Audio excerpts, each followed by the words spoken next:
Atenção! Começa agora uma teleaula de matemática do ensino médio. Você vai assistir a teleaula de número 61. Bons estudos!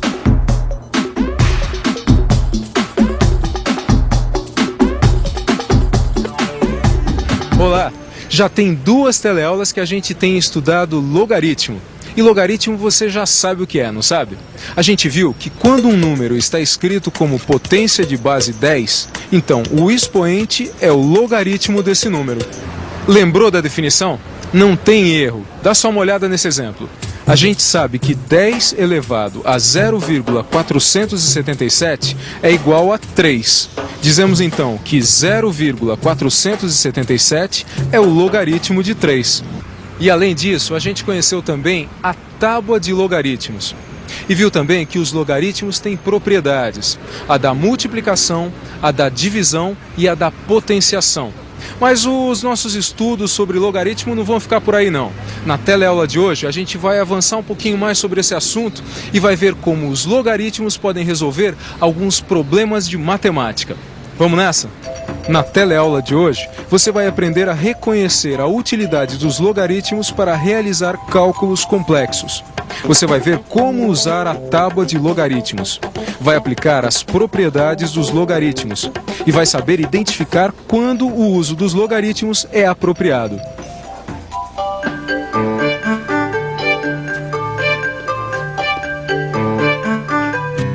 Dinha, esse café é pra hoje? Ai, Jesus, saiu de órbita? Ah, sabe o que é? Eu tô aqui pensando, né? A matemática explica tudo, não explica? Quase tudo. Bom, que seja. Será que dá pra calcular qual vai ser a temperatura dessa água daqui a 5 minutos? Ou 10 minutos, ou em qualquer outro momento? Será que a matemática consegue calcular isso? Consegue sim. Vem cá, vou te mostrar. E você? O que você acha? Será que usando a matemática a gente consegue descobrir quanto tempo demora uma água que ferve para esfriar? Será que ela vai se resfriando mais rápido no início e depois vai mais devagar? Ou será que é o contrário?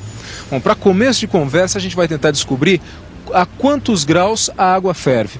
Você sabe quantos graus a água ferve? A 100 graus. Muito bem. E você sabe? A 100 graus. A 100 graus. A 100 graus? É isso mesmo. A água ferve a 100 graus Celsius. Mas imagine só a seguinte situação. A água ferveu, eu desligo a panela, espero passar 5 minutos. Qual será a temperatura dessa água que fervia a 100 graus 5 minutos depois? Vamos ver? Por favor, cidadão, qual será a temperatura de uma água que fervia a 100 graus 5 minutos depois? 60 graus? Ah, não saberia não. 50 graus? 50. Pelo visto o pessoal não está sabendo me responder direito. Qual a temperatura de uma água que fervia 5 minutos depois da gente ter apagado o fogo? Será que as nossas amigas vão saber responder essa pergunta?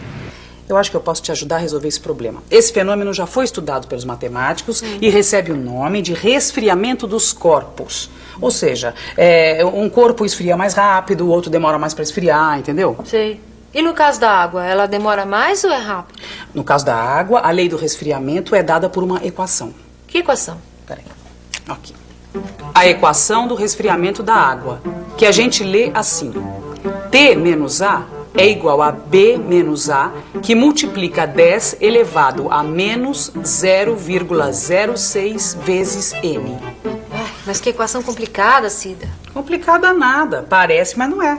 E esse monte de letra aqui, o que significa? Calma. A letra M é o tempo em minutos do resfriamento. A letra A corresponde à temperatura ambiente. Já a letra B significa a temperatura da água no início do resfriamento. E por fim, a letra T, que é a temperatura final da água. E com essa equação aí, a gente consegue calcular quantos graus vai ter uma água que fervia 5 minutos depois do fogo ter sido apagado? Exatamente. Então, vamos nessa. Vamos lá. A primeira coisa que nós temos que fazer é encontrar os valores que nós vamos substituir nessa equação. Certo? Vamos lá. O nosso N é 5, porque a gente quer saber qual a temperatura da água 5 minutos depois. A temperatura ambiente é de 30 graus. E a temperatura da água no início do resfriamento era de 100 graus, já que ela fervia. E a temperatura final da água é o que eu quero descobrir. Vamos então substituir esses valores na equação. Nossa! E agora, como é que a gente faz? Para calcular a temperatura T, a gente tem que aplicar o logaritmo nos dois lados da equação.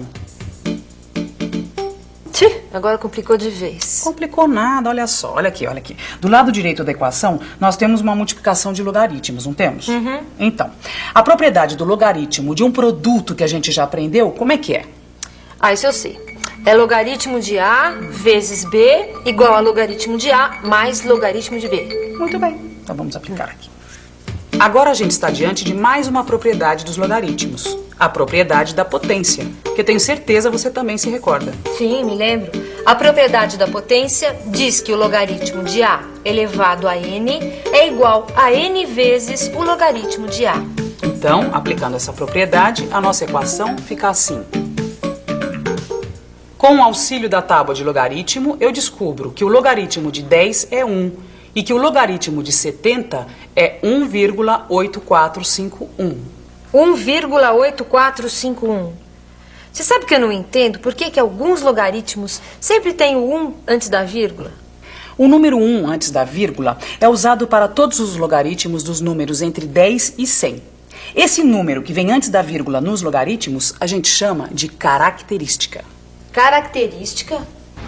Exatamente, característica. Característica é aquele número do logaritmo que vem antes da vírgula.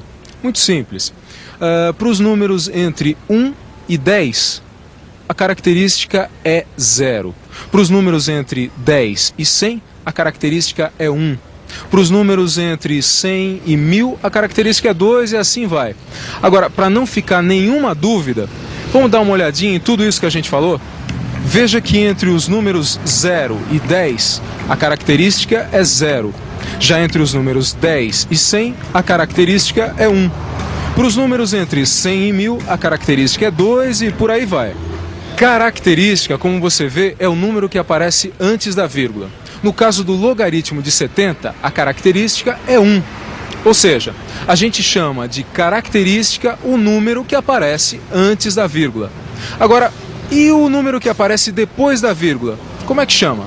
O que vem depois da vírgula a gente chama de mantissa. E é esse número, a mantissa, que você encontra na tábua de logaritmos. E a tábua de logaritmos, você já deve ter visto, você encontra no seu livro. Aqui você está vendo um trecho da tábua de logaritmos. Observe que à frente do número 70 aparece o número 8.451, ou seja, o logaritmo de 70 é igual a 1,8451. Quer dizer, então, que o número que aparece nos logaritmos antes da vírgula a gente chama de característica. E o que aparece depois a gente chama de mantissa. Muito bem, isso aí. Mas a minha pergunta você não respondeu ainda, né? Qual vai ser a temperatura da água depois de 5 minutos de fervida? Vamos voltar à nossa equação. Presta atenção. Aí está. A gente já viu na tábua que o logaritmo de 70 é 1,8451. E a gente também já sabe que o logaritmo de 10 é 1. Então, a nossa equação fica assim. E agora, como é que a gente resolve isso? Bom, agora nós temos um problema inverso. Nós temos que descobrir o número cujo logaritmo é 1,5451. Mas não tem aqui na tábua de logaritmos? Tem sim. Dá uma procurada. Deixa eu ver. 5... Aqui, a mantissa 5451. Não é esse o número que a gente estava procurando? Não, agora você tem que ver a que número a mantissa 5451 corresponde. Tá aqui, Cida, 351. 351, será que é o número certo? Agora a gente tem que ver a característica do logaritmo. Vamos lá. O logaritmo era 1,5451. Como a sua característica é 1, o número certo está entre 10 e 100. Então, o número é 35,1. Agora ficou fácil, né? Portanto, T menos 30 vale 35,1. E fazendo as contas, aí está. T é igual a 65,1. Isso quer dizer que a temperatura da água com 5 minutos de resfriamento depois dela ter fervido é de 65 graus. Poxa, não é que os logaritmos realmente ajudaram a gente a resolver esse problema? É, e vão nos ajudar com muitas outras coisas mais. Mas por enquanto nós ficamos por aqui. Tchau. E atenção, se liga aí que é hora da revisão. Na teleaula de hoje, você aprendeu a reconhecer a utilidade dos logaritmos para realizar cálculos complexos. Você viu como usar a tábua de logaritmos. Aplicou as propriedades dos logaritmos.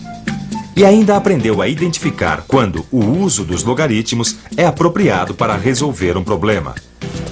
Logaritmos. Esse foi o nosso assunto de hoje. Agora é com você. Consulte seu livro, faça os exercícios e estude. Combinado? Então até a próxima.